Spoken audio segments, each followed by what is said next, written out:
Hello, this is Steph. Welcome back to this new video, and today we're going to check how a WAV file is made. The other time, a couple of videos ago, we checked how a BMP file is made. Now we're going to see how a WAV file is made. So the other time we saw how the most raw image can be done. Now we're going to see how the most raw audio can be recorded, can be done.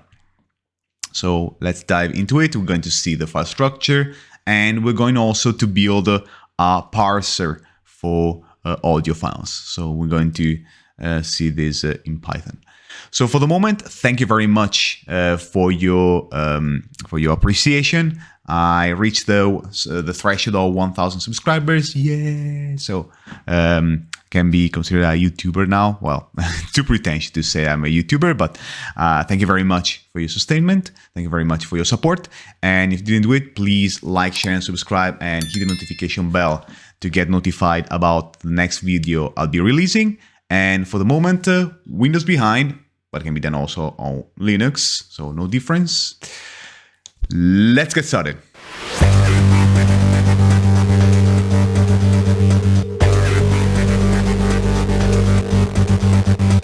Okay, so now we have the desktop and myself little on the right enabled. And so one of the first things that we need to do once we front a new file format is to gather some documentation upon, starting from anything open. So one of the first things is the Wikipedia page about the WAV format. And here we go. Let me make the text a bit bigger. And here it is.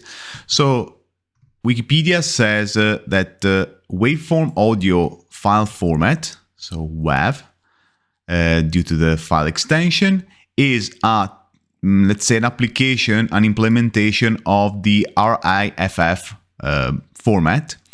The RIFF format is a container that is supposed to be, let's say, a generic. In fact, there is written here also, generic file container format that stores the thing in a particular way, and it is in common with other types of multimedia files, like the ANI, that are the animations for the cursor. So if you remember, if you were at the times of Windows Plus, but also nowadays with the wheel of Windows 10, Windows 11 that is rolling, this is an animation that is made by a .ani file.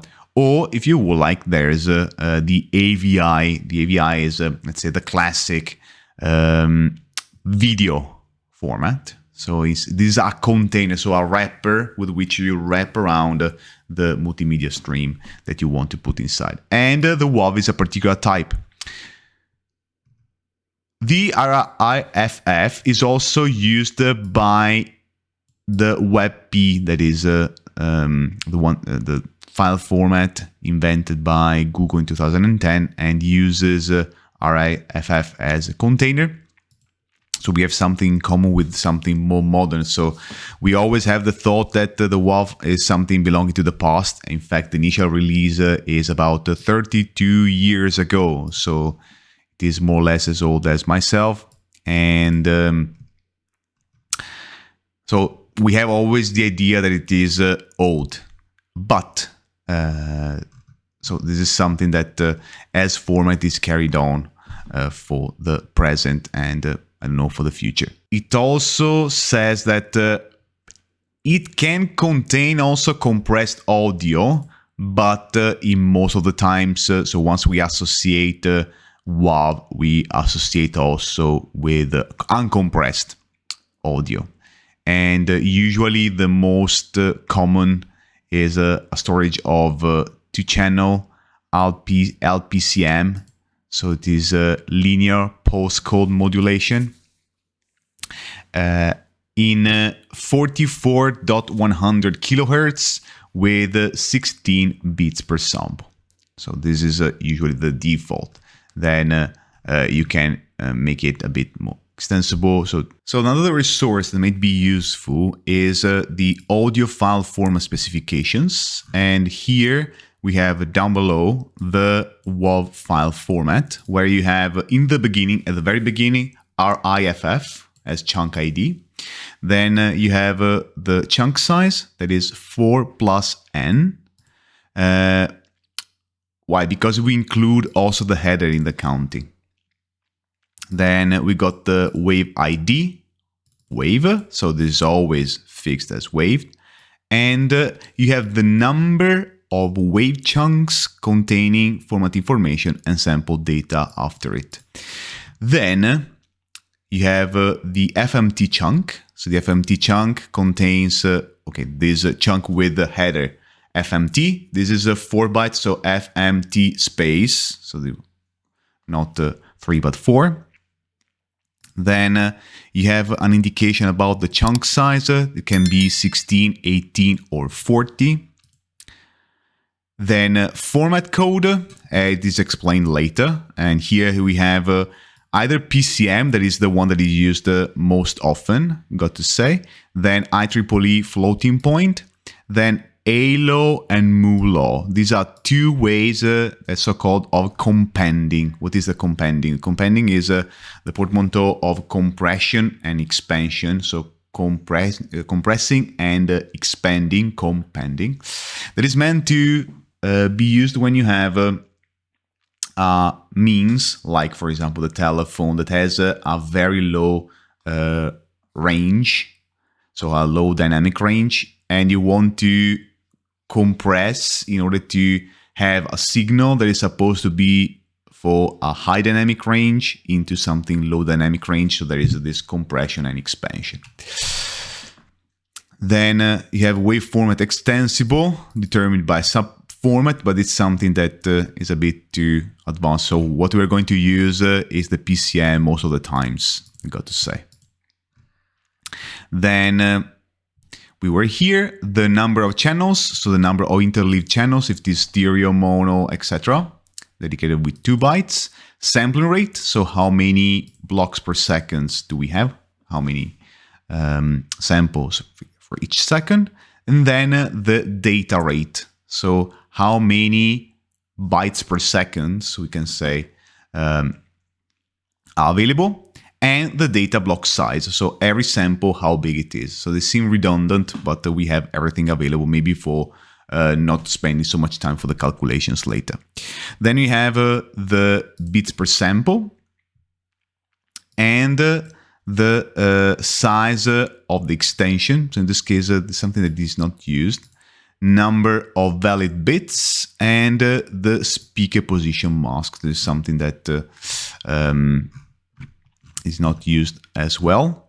Then, so for the PCF format, what is the PCM? PCM stands for pulse code modulation. So every sample is proportional to its value. So it can be positive or negative. In fact, we can have signed or unsigned values depending on the length of each and every sample. So most of the times, if you have, for example, 1 byte, there is a higher chance that it is unsigned. So from 0 to the maximum value that 8 bytes can, 8 bits can give. If it is 2 bytes, can be signed or assigned, etc., etc. After that, we got this fact chunk, and it is not required for PCM. So with the normal wave format PCM files, and usually it is used for IEEE float data that need a fact chunk. So just to say, if so the ambiguity with the number of samples and the format of each let's say floating number. It is available just to define better the type of sample that you have later. So when you have a wave format PCM, this is something that you don't have, you don't have it. Then you have the data chunk, so where finally we have the data, so the samples that we would want. And here we have the chunk ID, and usually it is data. And then we have the chunk size, the samples. And there is a pad byte. So if the number of byte is odd, there is a bit of padding. So here You also have some examples of PCM data with non-PCM data also in the same page, and you also have some samples, WAV files if you would like to try with a parser that we're going to build later. Okay, we are in Visual Studio Code now, and what I created now at the moment is, first of all, a script that creates a WAV file. So we take the WAV packet. So I'll put later the requirements as soon as you want to build the thing right here. So our requirements.txt then later can be used to create, so to simulate and to repeat what we are doing at the moment. And so we need a WAV, struct, and math. So we take an audio with a sample width of 2, so 2 bytes per sample, with a sample rate of 44,100 Hertz, 5 seconds of duration, with these 5 notes. So for each note, this is a sequence 1, 2, 3, 4, 5, 6, 7 notes, where you have for half of second each note, so A4, C5, D5, E5, D5, C5, and A4, with the frequency. So this is a frequency and this is the duration. Frequency, duration, frequency, duration. So I took a lookup table where there are these frequencies. And to set the WAV file, the WAV package, so we have the WAV open. We open a file to write it as a WAV file. We set a number of channel of 1, and the sample width is the one that we set before, so 2 bytes per sample. And then we set, in this case, there is this ambiguous term to me, frame rate, that should be the sample rate. So the sample rate, 44,100 Hertz. Then, as number of frames, we need the sample rate times the duration. So the number of samples per second times the duration, we have the number of samples of the whole audio.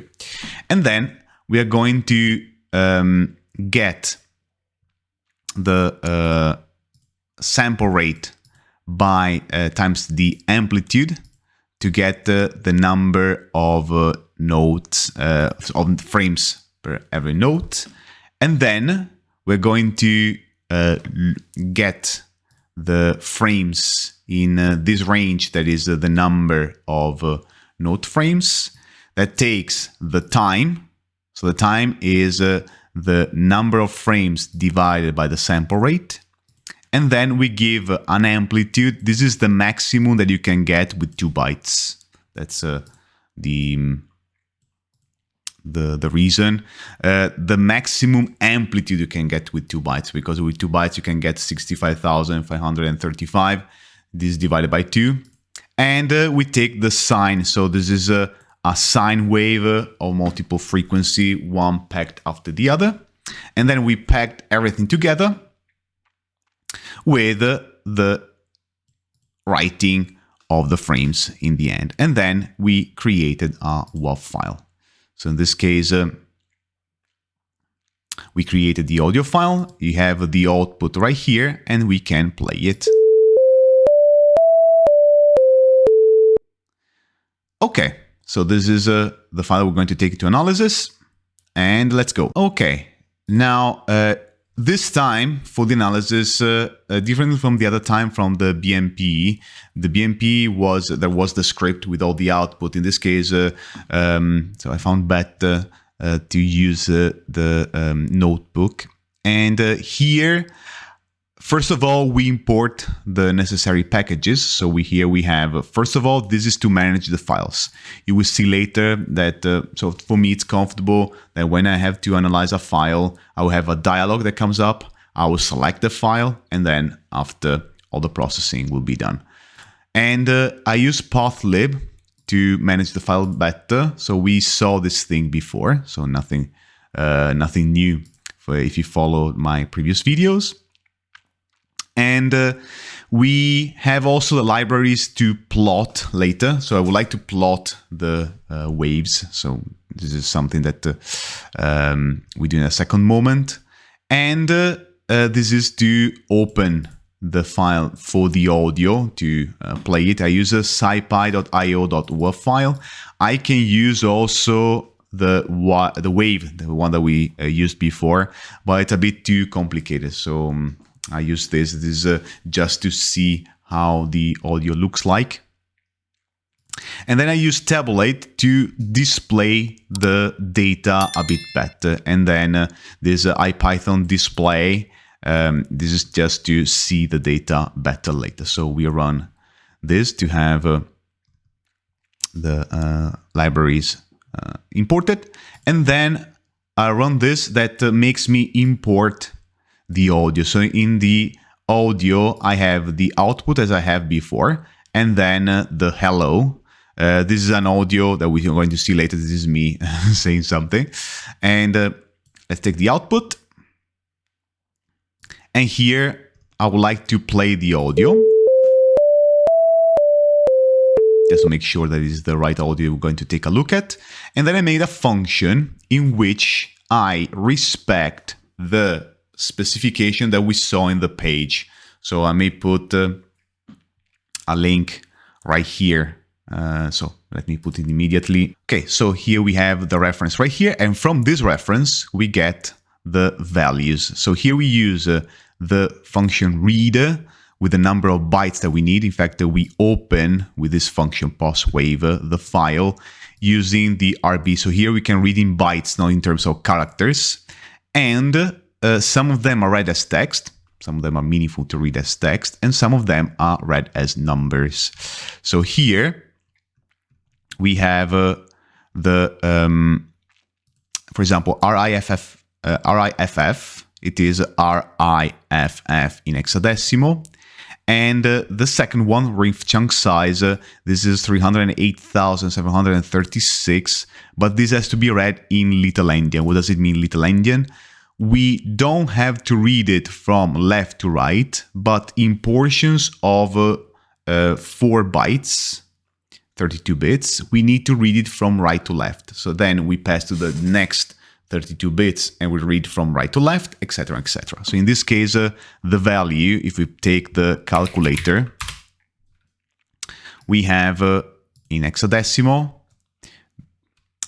4, because we have 0004, so 4, B6, 00, and this we have 308,736. This is where the value comes from. Then we have the reformat wave. We have the next chunk ID that is FMT, and this is fixed. We have the chunk size that is 16, because we have 16 bits per sample. And we have the audio format one that should be PCM, the one that we saw before. The number of channels, this is mono, so we have 1, as we said before. Sample rate, 44,100 hertz, and so it gives 88,200 hertz. Then we have this block align of 2, and the bits per sample, this is 16, because we have 16 bits per sample. Here we have the data chunk ID, and then we have in total 308,700 samples.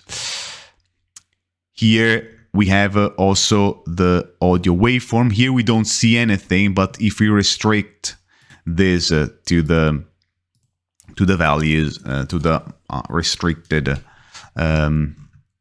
value, we have the waveform. So this is to distinguish the left and right channel, just in case we have a stereo file. So in this case, we can remove, no, we can do it on another thing right here. We take this block, and instead of taking the time here, I take the time in seconds. I take this and I put it without the time, so I can select and I can slice to whatever I want. So here I can take from 0 to 200, for example, and I have another plot with the sine wave well formed. Cool. So this is about a simple file, mono, with sinusoids. So if you would like to take from, let's say, 500 to 700, we might have the sinusoid into another shape.